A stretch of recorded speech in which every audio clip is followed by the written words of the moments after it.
somebody new to the Exchange Place, y'all. She's not really new. Well, you new to the audience. You're not am. new to me at all, and you are so supportive with the Exchange Place. Thank you. Sharing and all of that.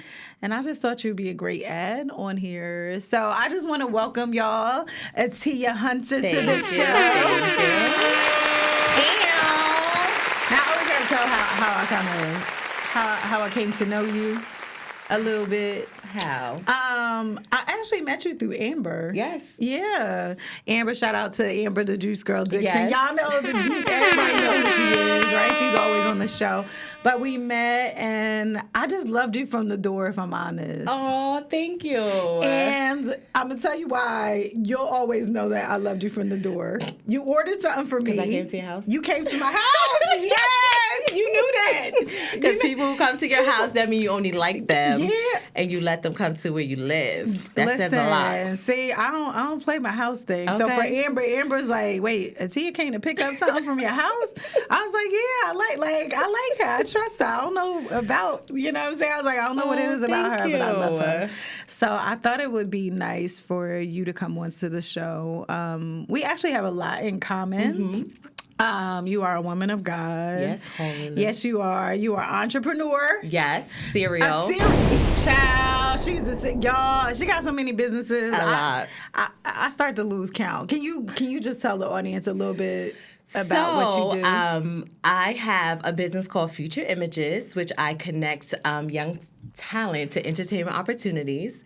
I also have a swimwear line, which is Future Images Swimwear. Sexy comes in all sizes. Okay, I'm gonna need some of that. Yes, I have one for you if you like. Yes. Also, RLM Cleaning Services, which was given to me by my grandfather. Oh, that's so it's dope. a family business that, me and my cousin, we take over. Yeah. And last but not least, Future Caribbean Vacations, which I am a travel agent as well. Girl, you do everything. You gonna plan my vacation and give me a bathing suit? All of that. All and of that. Yes, help your child get on television. I wish they wanted to. I know. They don't. They're so cute. And they're not set up like that. I know, because I want their mother to stop working. I want their mother But you could also do television as well. I would love. You know what's funny is I would love to do television. Oh, I can show you how. Yeah. Yes. See, y'all. See, the Exchange Place is coming to a network. It's coming. A network near you. But I am working on a new business as well. But that's you wanna tell us about it here? I mean, I'll give you a little snippet. Give me a little snippet. So, I'm also going to open up a school called Future Images School of the Arts. I love that for you. I'm looking to do that as well. But I'm also going to, after I open that up, I'm going to put Future Images modeling talent to bed. Yeah, really? Yes. So it'll be like kind of the extension or the next level. Well, to it'll be that. everything into one. Okay. Because it'll be like your one-stop shop. So now you're working. I can really work with you to work toward what you need. Okay. And then just ready to sing you out. Can you sign me up early? I mean, I could. It'll be great to also have a podcast learning section. Listen. 101. And this is probably too much for the guests to even know, but that's one of the things. I released my ebook in March to help people know what I had to learn over the last year, but know that up front. But I would love to teach podcasting. Yes. I have a heart for podcasting. I'm a podcaster who loves podcasting. And you do it well. Thank you. You do it very well. I talk a lot. But you know what? It's not in a bad way. It's not. Yeah. I learned that the one thing that people used to pick with me about, and I actually used to feel, for the listeners who are listening, I used to feel super insecure about this. Why? Because people used to tell me I talk too much. But you have something to talk about. That's the difference. See, yeah, but as a child and growing up, most of the time, the very thing that you're probably good at, people take it and kind of corrupt it. So I was always very mindful about how much I talk to people, especially men. Oh my God, they'd be like, "Oh, you girl, you could go," and don't let me get comfortable because I'm just letting you know right now what you can handle in this relationship. Yeah, I'm just like, I'm a talker. I love conversation. I'm actually what do they call it? Sapiosexual. Oh my God. So like conversation is what turns me on. Like I just be like, "Oh, did you hear what he said?" I'm like, Oh my God. So all the men that are out there that can hold a very good conversation. And I'm That's like, the way to your heart. The way to my heart. What? Yes. My heart, my ears, everything. I You love just had me it. wrapped in. Oh my gosh. So one of the things we have in common is that we both lost our dads. Yes. And we had an interesting conversation, and I thought we'd come on and talk about this. Yes, let's talk about it. Let's talk about it. So I always say that the exchange place exists a lot because of my dad, if I'm honest. In watching, my dad died of cancer. I had 18 months with him. Wow. And in me watching him and knowing him in those 18 months, because I think there was a huge difference in knowing him prior as a parent and then getting to know him as a person in those 18 months. That literally changed the trajectory of my life. And it created this space, honestly, along with other things. But his death literally gave me life. And I know sometimes people probably don't understand that quite. It's like it was like watching myself die. And like a piece of you. A piece of me, but also me and my dad were very similar on how we lived life. We care about everybody else so much that I think in that we lose ourselves. Right. And of course, when my boys, I lost me. Wow. My focus, I changed everything that I did once I had my kids. Like, I mean, everything. Right. The things that I love went out the door, if I'm honest. And I know there's a lot of women who will listen to this who can 100% relate. There was just something about having, I never thought I was going to have kids. Right. I lost my oldest son. Oh, wow. So when I had my oldest son that's living, there was just something in me was just like, I'm not going to allow my mother to raise my child. I wanted to be there. I wanted to have, the fairy tale that everybody thinks of and all of that. But in that, I lost me. Wow. Like, me kind of got put up on the shelf and was like... Did you feel like you have to, like, find yourself all over again? I just am finding myself, if I'm honest. Okay. I think I lost my dad. I was almost 40 when I lost my dad. I'm almost 40. Yeah. I was almost 40 when I lost my dad. And it just gave me, when I say like I watched myself die, I watched him in that place kind of talk about all the things he thought he would have time for. Right.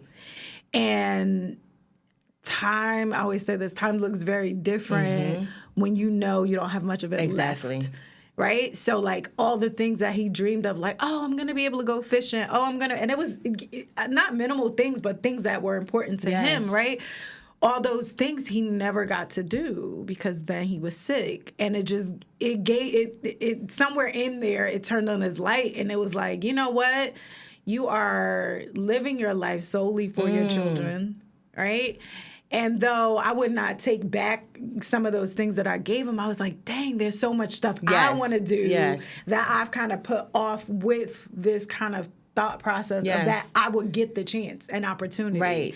And losing my dad was like, everybody doesn't get that opportunity to do that. And even to have that time and to know, like, 18 months, he's going to pass, but to spend it with him. Yeah. Like, that's amazing.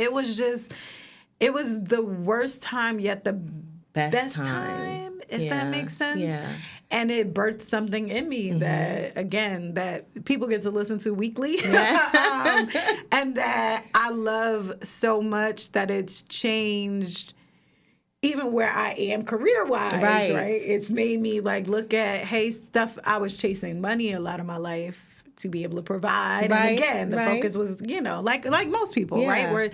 We're chasing that thing, but I forgot about the things that I really loved and the things that matter that money literally can't buy. And you can't take it with you. No.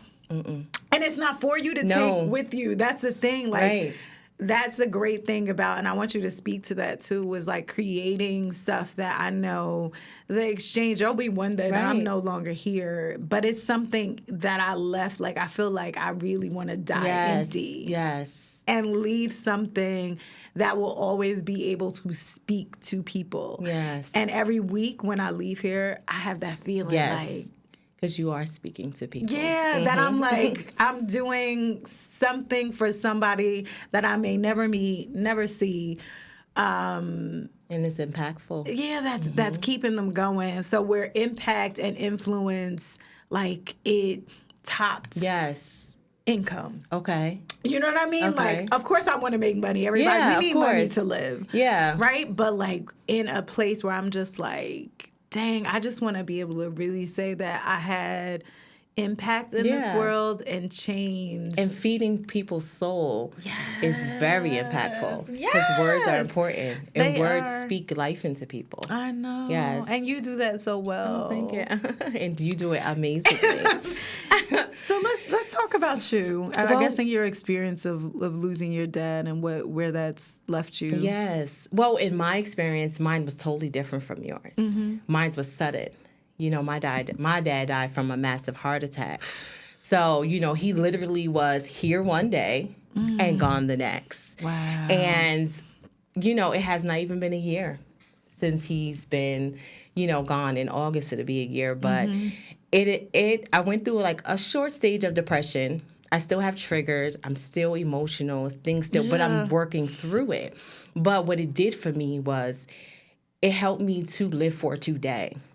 Because tomorrow's not promised. And if a lot of times we want to do the right things, we want to save money, we want to do this, we want to do that, but are those things really important if we're not here tomorrow? You know, and it helped me want to leave a legacy. So I don't have all these businesses just to say, I want to be an entrepreneur. I have these businesses because I want to leave some type of legacy. God forbid something happens to me. My kids have a choice to what they want to do or how they want to carry on our last name. So I feel like, you know, the loss stirred up stuff in me that I don't know how to quite explain it, but it gives me a drive. Yeah, that's it. Yes, it gives me a drive. And when I can't put my emotion into words, I pray. Or I'll call me crazy. Sometimes I talk to his picture like, I'm like, oh, your kids is crazy. Oh, I don't know what you left here, or come get your wife, you know. But those things help me because I'm not speaking to him as if he is a lost soul, you know. And I take solace in the fact that my father was a God-fearing man. Yeah. So he talked about all the time, if something happened to me, he knew where he went. So I take solace in the fact that I know where he is. Yeah. And I know that you're with the Father. So I love that. Yes. I love the reality of that because I think so often, especially in death, right? He talked about, I have this life-size picture of my dad just about in my house from his funeral that I often talk to. Sundays are really hard days for me. Sundays was our family day. And it took me a long time to like get out of bed on Sunday. Because Sundays were church day. Yes. You know, me and the boys are going to church, and afterwards we go to my parents' house, right? And my dad's cooking, and we're going to lay on the couch and watch football and all of this. And I don't think people really realize, I don't think I appreciated the value of my father and the just stability that he held in the family until he was gone. If you would have asked me, and I always say this, if you would have ever asked me, and this is nothing to my mom, I love my mom, right? But if you would have ever asked me if my dad died first, what impact it would have had, I would have never thought it would have changed. It literally changed our family structure. The whole dynamic. It like shook something up. But you know what, too? You never realize, even as a grown woman, how much you need your daddy. Or how much, you know, having your father in your life impacts you as a woman. Because it's still that little girl in you that, like, that's my dad. Or, hey, daddy. Or, you good? You know, like, those conversations are so important. And those words, daddy, is so important. Like, you know, it holds a special place in your heart. Yeah. You know? And I know even for me, like, I didn't have closure. I didn't go to my dad's funeral. And sometimes it plays on my mind, like you didn't say goodbye, but I did because I chose to remember my father in the way that I remember him, not with him being laid out, you know, lifeless. Like that to me, that was just I couldn't handle it. Yeah. And mean, I definitely, I understand. I think I understand that because I think it's hard. I know for me, even going to my sister's funeral was something that played in my head. Of course, I was a child, so it's a lot different. Where I wish I had the option not to go, to not see her in that manner. When my dad's funeral, I don't think I was present. But you weren't fully there. I wasn't fully there because I was fully in his mode. I was fully in the mode that I kind of go to initially when someone dies. And again, y'all, we talked about this probably 1,000 times where, I'm still going through therapy and I still, grief is not something, though people like to say and put a time limit on it, it is not something you can time. You still have triggers. I still have moments. I still have days. I still have places that I will literally break down, right? I think because I had the 18 months with my dad, I was very aware of he was leaving here at the very end. Like I was not in I know that we say, and I believe in the Lord, God answers prayers. Yes. I feel like that was his answer to his prayer because I watched my dad suffer.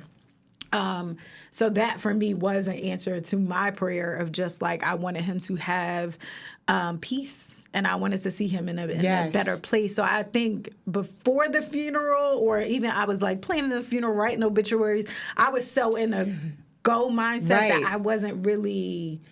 It was like, who got to get paid and what got to get done. But when you think about when you suffer a loss, right, you never get to really I'm not going to say experience it, but fully take it on until a few weeks because people are there, right? So you don't get to really feel it. People are knocking at your door. People are calling. People are here. People are there. Trying to help. But it's in those moments of silence when that month may pass and those people start dying off and it gets quiet and then it's that, you start feeling it. And then that's the trigger and the emotion that you have to deal with. And that is hard. That was hard for me, when it got quiet. Do you feel like you made the best decision not for you to not go to his funeral? For me, yes. Yeah. And, nobody couldn't pressure me to go. I could not do it. It just wasn't. It was not in me. It was no way I was going to get on a plane. It was too much, because it wasn't like he was in New Jersey. Yeah. So those steps to get there, those steps to get on a plane, those steps to hold it together on the plane, the steps to get in the Uber to get to my parents' house, it wasn't gonna happen. I got you. It wasn't gonna happen. That's how I used to feel about the going to the cemetery. I literally, of course, I've been to people who are very close to me, their burials. I try. That's one thing I like. I'll go to somebody's funeral. They're like, "Oh, you going to the?" No, I won't. I will not see you there. But I had never returned after. You know how people go visit. Yes. And the first time I had stepped foot in a cemetery was 2 years ago. Wow. Was it 2? Yeah. It's 22. Yeah, 2 years ago, I had another close friend of mine die. That I had never gone to his funeral. So in my head, he was just never gone. Right. I've been playing that trick. That's it. Yeah. I actually do play that trick because in my mind, my dad is not gone. That's why I asked you that question. He's still here in my mind, which is not healthy, right? But when I go visit my mom, I can't go to the bathroom upstairs. I won't stay at the house. I'll stay in the hotel because it's too hard. I'm used to my dad coming to the door. Hey, let's not go too depth because I'll get emotional. Yeah. But, it's just certain things I can't handle. And I'm a strong person. Yeah. But I think that those things are okay. Those are things that we don't talk about with grief. Right. Right? Because people don't want to feel like, hey, I'm crazy or hey, I feel whatever. Like, I think I mentioned this on another show. When my sister first died and like my household went back to normal, I used to, and I was 12, y'all. Wow. I used to play tricks with myself. If I was downstairs, I'd be like, my sister's upstairs. In my head, mentally, right? Or if I was like going to the store, I'd be like, oh, she's going to be there when I get back. Like I used to play these games with myself, and no different than my friend. He was from Jersey, but he had moved away. So he was more South Jersey. Right. So I didn't get to see him a lot. So I knew that he was gone, but I always kind of, I don't know, measured somehow that, oh, well, he's not close to me in proximity, so I don't see him. Right. Like, I think for people too, they'll probably say like, "Oh, they're crazy." It's not that we're crazy, but I feel like you have to deal with things the way that it fits you. It fits you because there's no direction say, oh, when you grieve, this is what. How no, those looks. Directions go out the window. Yeah. You have to get through each day. You have to get through, anything is a trigger. A song, driving down the street, eating ice cream. My dad played instruments. He played the saxophone, soprano, alto, tenor. He plays the guitar. So sometimes if I hear music where I could depict that bass, I'd be like, click. Yeah. Because it stirs up something in me. So I just feel like those are emotions that have to be worked through, especially in this short period of time for me. Because, I do walk like it's been years.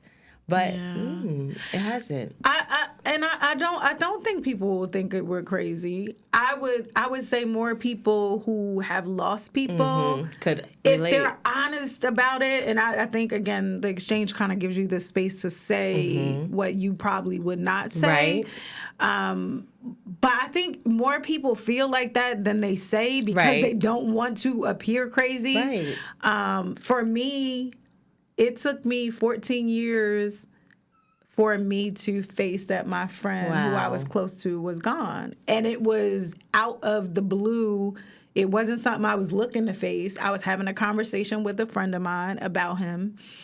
And it stirred something up, and it made me look. I had always kept a picture of not him. There was a guy that my brother had sent me years ago, like, oh my God, doesn't this guy look like Jake? And I had it in my phone from years. It's probably like 7-8 years ago, and I won't delete it. Every phone, I make sure that it's there, and I'm just like, and I looked at the picture, and I'm just like, why do I have this picture of this stranger? Because this is not him, but he looks like him in my phone. And I lost it. It hit me. I hadn't gone to his funeral. It hit me. He was no longer here. We used to have, he was in the Army for a while. He had a ring that me and him used to exchange. So when he would come home, I would keep the ring. And then when he was going away, I would give him the ring back or whatever. I was I couldn't remember if I had the ring or not had the ring. I was looking through boxes, looking for pictures. I was you would have thought he died that day. So much so that me and his cousin, he was extremely close to, they were more like brothers. Me and him hadn't talked in years. I'm looking him up on Facebook because I had to get in touch with him. I'm like, where's he buried? I had a full-blown, this is 14 years later. Wow. That you just, when you don't deal with stuff, it comes up whether As fresh. It's just I was I have to go. That's the first time I ever went to the cemetery. Wow. Because there was something, I just felt like I didn't go to his funeral. I just really needed to be there. I have yet to even I haven't been to my sister's grave, my father's grave, nobody's grave, but I went to his grave, and it's funny. It's not funny, but I always say the irony of God, or where his grave is, my dad's is up from it. I just have never gone there. Right. Nope. But that's a part of grieving. It's when you're ready when you're ready to deal with that particular person, that particular emotion. There's no directions. Yeah. And I think that's okay. It's fine. It's fine. It's okay, first of all, not to be okay. Right. It's okay to have days. It's okay to have moments. It is okay to, I heard someone say this, that love is the exact exchange of grief. So the way that you love someone is also the way you grieve them. Wow. And I was I had to sit on that because I was just when you think about that, how much you love people, right? And then that level of love is exchanged for that level of grief. So it's it's not crazy. We have to allow ourselves to have those moments, not get stuck in those moments. I know you mentioned depression. And I think depression also comes when we're not kind of sane and allowing ourselves to kind of grieve. We're taking on this strong thing. This face. And this face. Yes. And that's so dangerous. And I've lived in that so long that I'm very mindful, even in this day, and when I go through stuff of just like not trying to appear strong. Right. When in moments when I'm not. Like, I'm just like, yeah, I'm not.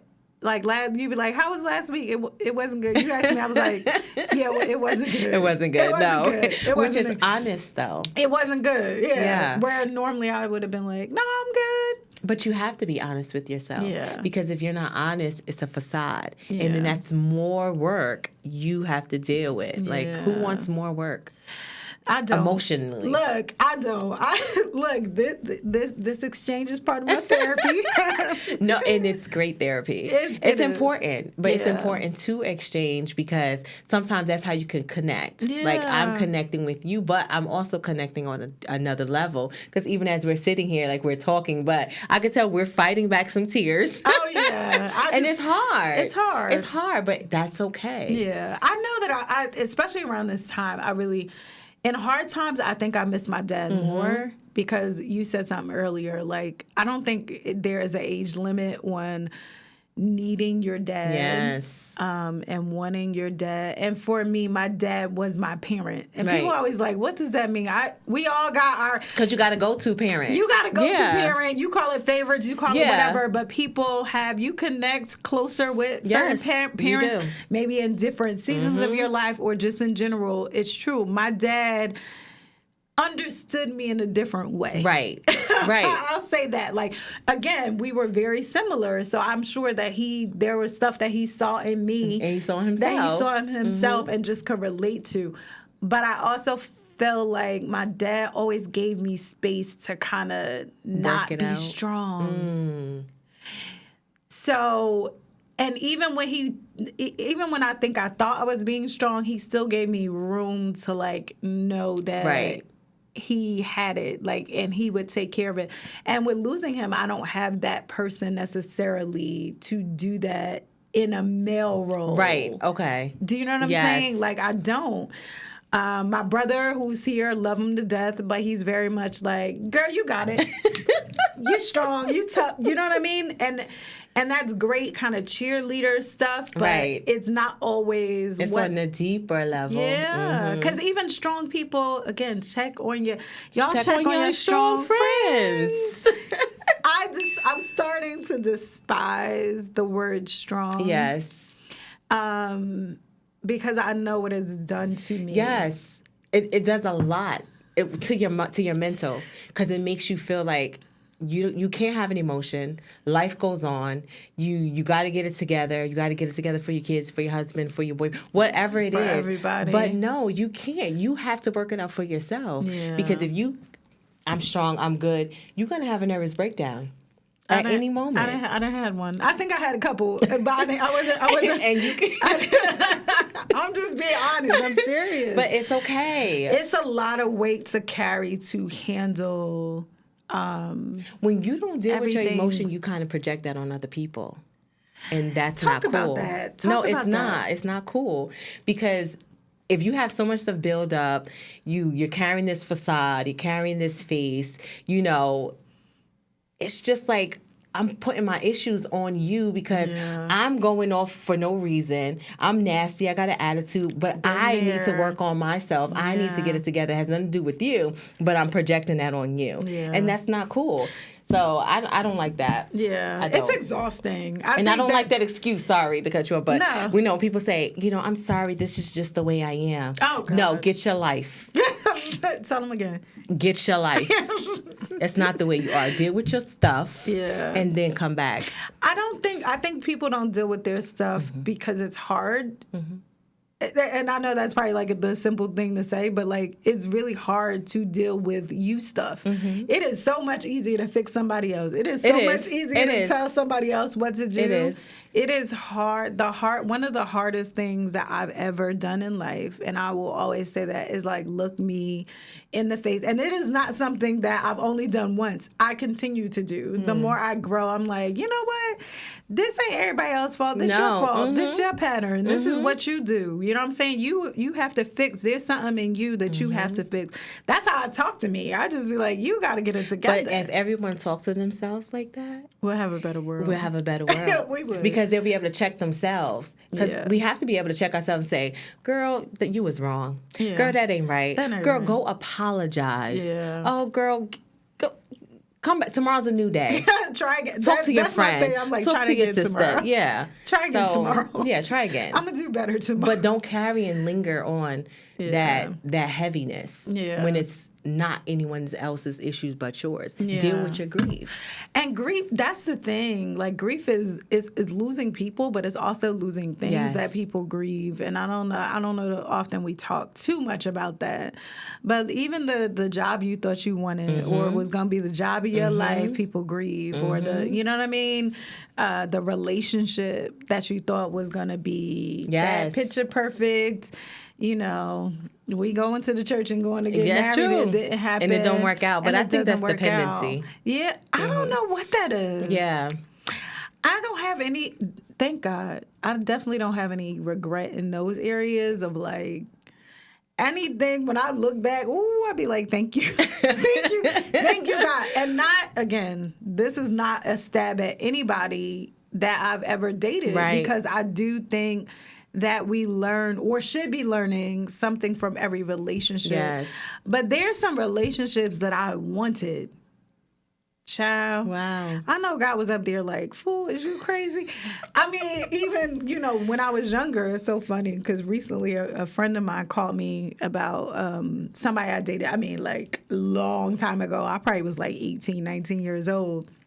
And it was, telling me about like where that person is. And I was just like, oh my God, thank you, God. Because you don't realize you dodged the bullet? Yes. I mean, like, but you don't realize kind of what you're asking for in those periods of time. With those type of relationships, you ever watch that movie Shallow Hal? Yes.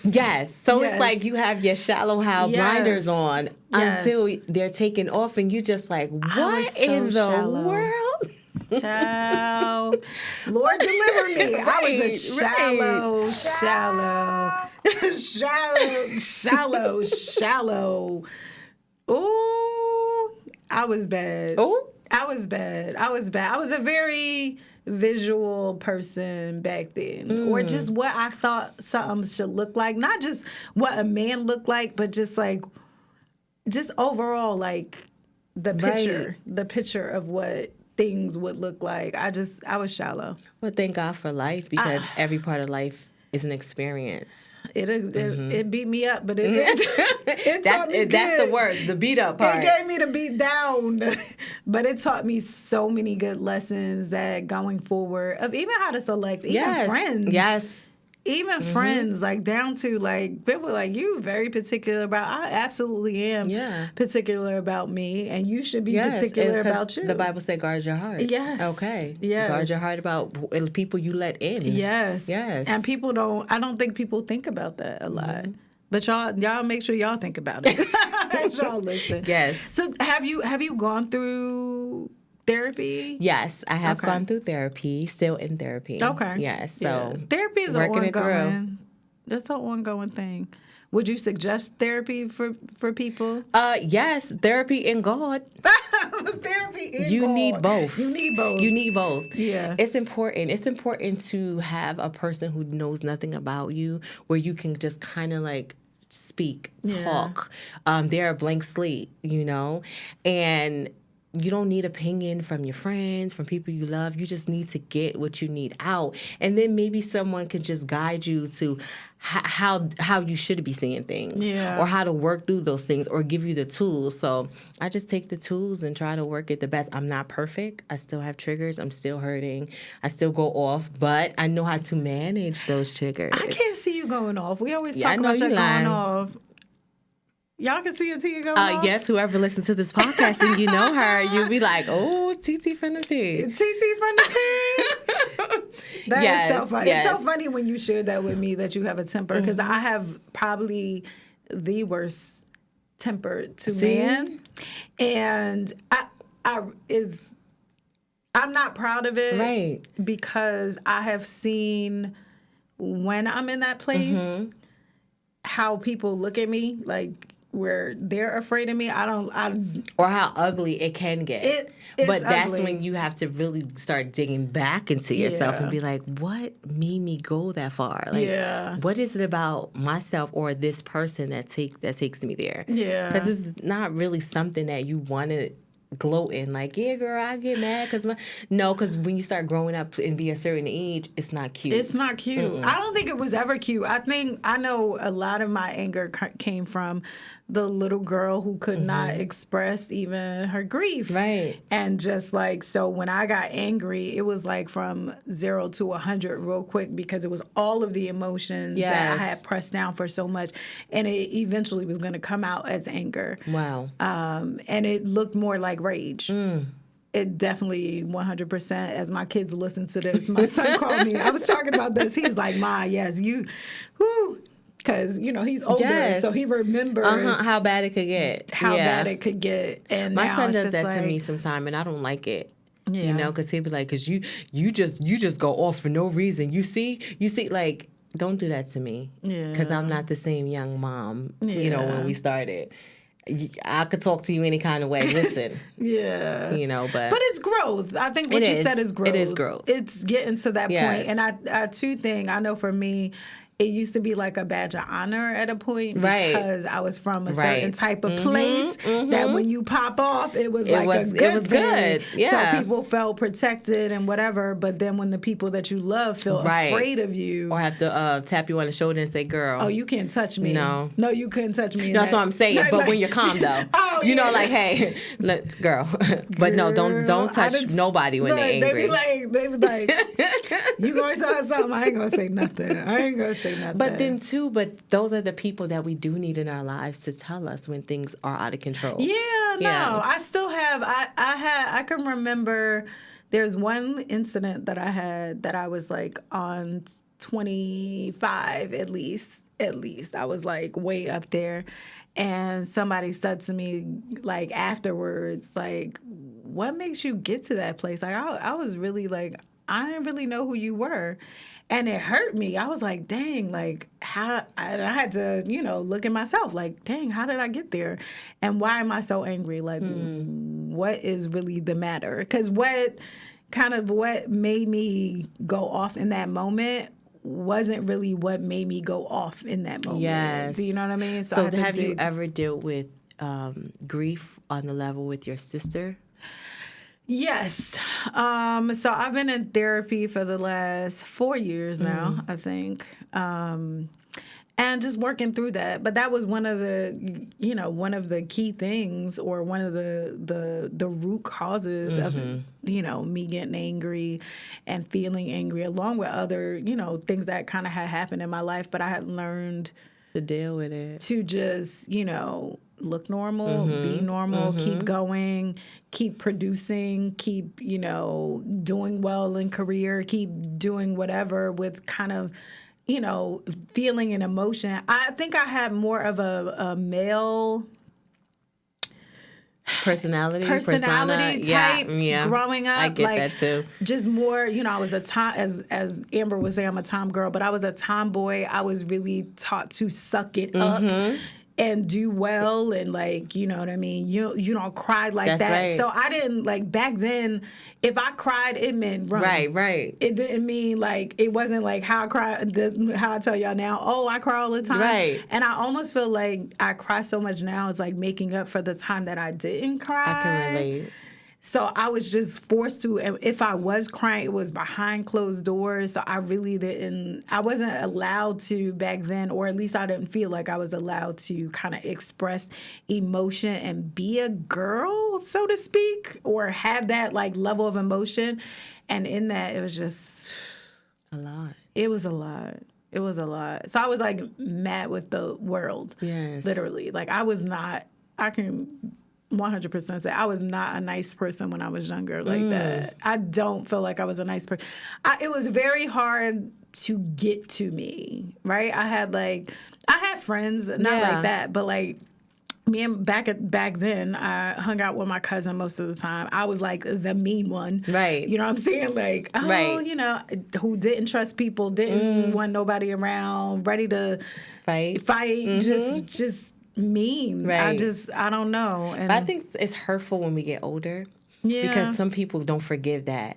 And they keep that, this is her person, this is how she is, or I don't like this person but like I said, life is a growing experience. So as you grow, you see things in a different light. Yeah. And sometimes people don't allow you to look at it from that lens. Yeah. You know? I think, though, for the listeners, too, who are listening, like, to think about that. And I never thought about that, saying it out loud. Like, grief showed up in my life as anger and rage at a lot of moments in my life. Just like...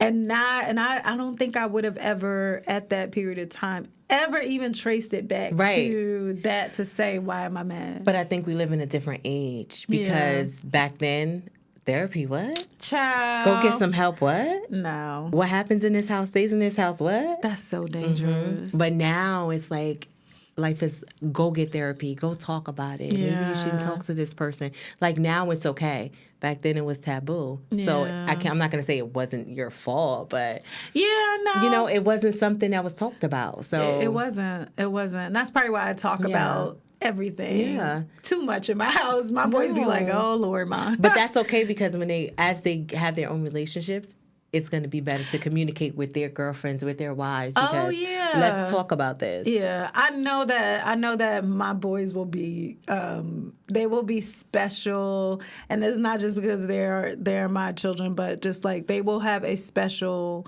approach to how they deal with all relationships because I see it now. Yeah, I see it in my 20-year-old. I even see it in my 15-year-old and the way he exchanges with his friends and like even some of the things that he'll come and ask me is not probably stuff that I felt as a child, but I would never have had a conversation with my mother about it. I would have never even had a conversation probably with my friends about kind of the perspective that they or the lens through which they actually see. So I love that. I pray that whole generational thing that has been passed down is broken at this house. Yes. You know what I mean? So, and I think are you seeing that with your kids? I'm going to say yes and no. Okay.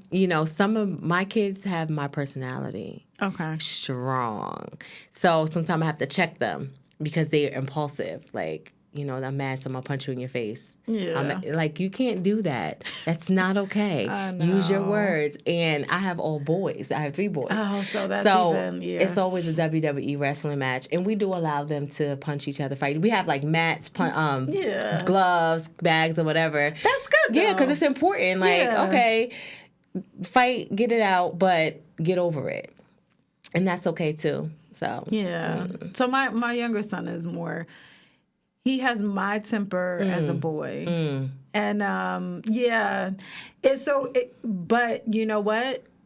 In seeing that very, very early, I have always kind of addressed it in a different way because I know what he's feeling at that moment. And it's just, my heart goes out to him because it's like, you got all this, like, you just want to let loose. But you know what's different? So when I was growing up, my father raised me to be like a pit bull in a skirt. Yeah. So I was tough because that's how he raised me. Yeah. But the difference with my kids is even though I'm tough, my husband's very lovable. So he shows love. He hugs. He kisses. So it's different. It's a balance. So they see it from a man's perspective, what it is to show love. I love that, though. So it's different. So when I'm out of control, me and my husband are total opposite. So when I'm out of control, he's more like, you're done. I love Come, that. let me give you a hug. So they see like a love exchanges, which is different from how I was raised. Like my father said, he said, let's want to fight, it's over, let's do it, and go on with your business. I love that, though. It's kind of different. Yeah. It's good for them, though. It is. Because as boys, it's very good. I was about to say, that's even better because they're seeing what it looks like to love and be angry, but not hold on to it. Because my husband don't hold on to that, and I won't talk to him one day. He'd be like, "You're done. What are we gonna eat?" Like that annoyingness. That's amazing. True. Yeah. It's some of us praying for that. I mean, my now to get me to that level takes so much more because I'm aware of it. So like I really try not to hold on to stuff where it gets to that point of anger, right? If something bothers me, I try to have those conversations when I feel like, having crucial conversations when necessary, right? And not holding on to stuff. So when you brush by me or step on my toe, I'm still working on that part. I lose it. But no, we see that happen all the time. It's no different than and I hate to bring this up, but it's no different than what we saw with Will. That was, I 100%, again, watching somebody who functions like that. Right. That's all I was thinking in that moment. But I feel like with that, we can't judge that situation because we don't know what he was dealing with. Yeah. Like, I get it. Like, he was just triggered. He was triggered. You don't know what he did with his wife at home, her emotions, what she goes through. Absolutely. That could have triggered him to do what he did. We're not excusing it, but we've seen people who make mistakes. Yeah. So you can't make a mistake. He's human. At the end of the day, he's a human being. And this is the thing about being a celebrity and having your life on camera, right? Is that you almost don't get the normal, you made a mistake, you went off, and then that blows away. We put them at this higher level standard of person, which they are not. They're regular humans. People. They have regular emotions. They go through regular things. If these two people worked it out, it's none of our business. Exactly. And they ain't paying on our bills. Not near one. But if you would like to, we can send that too. Let me give you my Zelle info. But no, I think this was a good conversation for us to talk about grief and what it looks like and how it shows up. Like, grief can look like anger. Grief can look like grief is not always somebody crying. It's not. It shows up in all parts of your relationship if you don't check it. Friendship, relationship, mothership, kidship, all of it. All of it. Yeah. All the ships. All the ships. All the ships you can be on. So if you don't check your emotion, if you don't get the therapy, if you don't do what you need to do. And everybody, look, I know everybody, may not subscribe to therapy, even if it's life coach. They have so many places and spaces and people that are doing it different ways. I know my therapist does walk therapy. Does there's all types of things, but you have to find what works for you. Exactly. And the key thing is you said it earlier, you have to be ready. You do. You have to be ready. It's nothing that somebody can take you through or whatever. I told the boys because I want them to get therapy. I do. So what are their thoughts on it?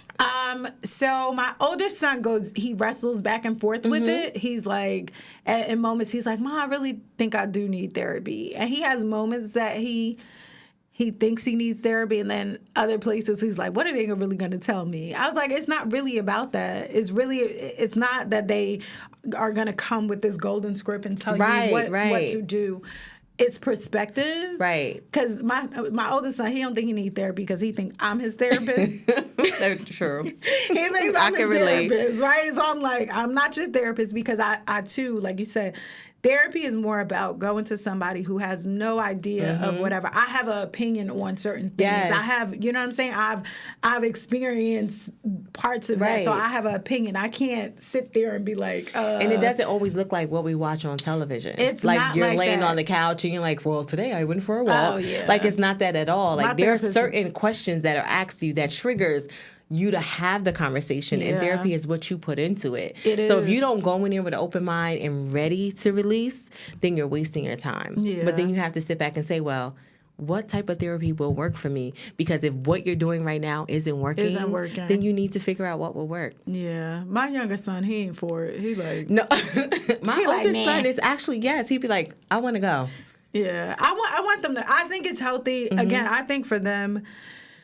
Black men Yes. in America, I just think it's healthy for them to go. I don't think there's anything wrong with it, and I just think it will be something healthy that they can carry on into their adulthood that will help them. I agree. But on the flip side, then I feel like something's wrong with me when he goes, "Oh yeah, sign me up. I want to talk."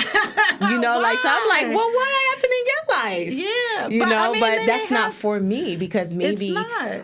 I see his life through his lens, but there may be things that he has gone through himself, because our 20-year-olds, we don't know what goes on in certain time spans, you know, and we hope that they tell us everything, but are they really, you know, how are they dealing with it? I think that I not messed up my kids or whatever, but especially my oldest, like the place and space that I was when I had him, when I think back to that place and space, I'm just like, dang, like, you probably experienced. No, I can totally agree. You know what I mean? I'm like, you probably, no, seriously. I can agree to the fact that my older son saw a version of me that my younger kids would never experience. Absolutely. And that what you just said is so true. Like my youngest son, my oldest son say all the time, like, you don't have no idea. Yeah, my kids do. You don't have any idea. Because he didn't, you know, he's 5 years older. So he had 5 years of me. And it was not the same experience. It wasn't an easy time for me in my life. So I know the closest people to you feel it the most. And I can 100% attest to that. I'm like, yeah. But I would, for those who are listening, if you're considering therapy, or I would just say talk to somebody, because the level of anger that you're doing, even when people are drinking a lot or smoking, and they're just like, oh, I just love to do this. I'm not saying that there are certain things that I let it go to the spa, and it ain't because of any trauma. Right. But there are certain things that we do in our lives, and it is a coping mechanism that we've come up. Even women who sleep around a lot, sometimes you are looking for something else just to be held, just to, you know, and that's no judgment, because I think we've all been in those spaces and places at one time or not in our lives, but it's really to check the why behind why you do certain things. That's it. To check the why. The why. It's the why. It's the why. Why are we doing this? Why are we moving this way? Yeah. Why are we speaking to people this way? Why are we angry? Like, I have this thing, sometimes if I get in a funk, I'll shop, because that's like my relief, which is not, no, seriously. I can find, and I won't care in that moment. Right. So it is no telling, when I look back over my life, I'll be like, what I could have saved that money. I'm wilding. I just had a moment. But there is something, like they say, retail therapy, but there's something that I'm not dealing with that relieves that, and I'm compensating for it. And I know that. So now it's like, you just can't go through these moments and wild out. Like, you bring it in, reel it on in, you're wilding. You'd be like, where you get that new bag? And that, and what? And when I do it, it's in a big, it's like somebody who binge drinks. Yes. It's like a binge shot. Yes. And it's not good.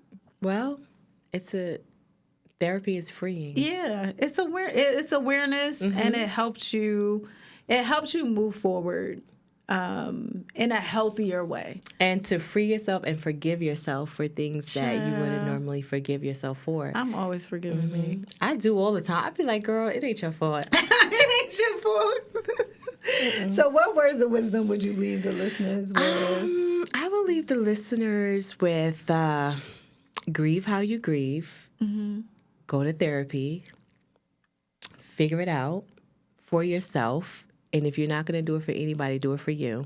Yeah. And life doesn't go on, without you getting the proper therapy or you having the proper tools to get through how you need to get through. Yeah. And I would tell people, give yourself grace in your grieving. Yes. Be patient with you, right? And don't get stuck. I read this book, and it is about this woman who lost her husband, and from that day forth, she made his bed the same way. She never wore, she only wore this black dress going forward. And though she lived longer than he did, she never really lived. Right? She was alive, but she never really lived. And so don't don't let your life end where whatever or whoever you lost left here. Yes. You know what I mean? Keep living. And that's my promise I made my dad, that he will live on through me, and he will always be a part of the exchange and all the extensions of that. I'm actually trying to figure out a way that I want his legacy to live on, but through his name. Yeah. You know? And like it's something coming. healthy. Nonprofit, something like that, especially for colored men. Yeah, exercise. God will give you that. I think. So thank you for coming, girl. And thank you for inviting me. I appreciate you. Of course. And I love this exchange. It's always a good exchange, and I appreciate you. Thank you. I hope they got something out of that. I love did. You too. I did. I'm gonna see you soon, and we'll see y'all next week.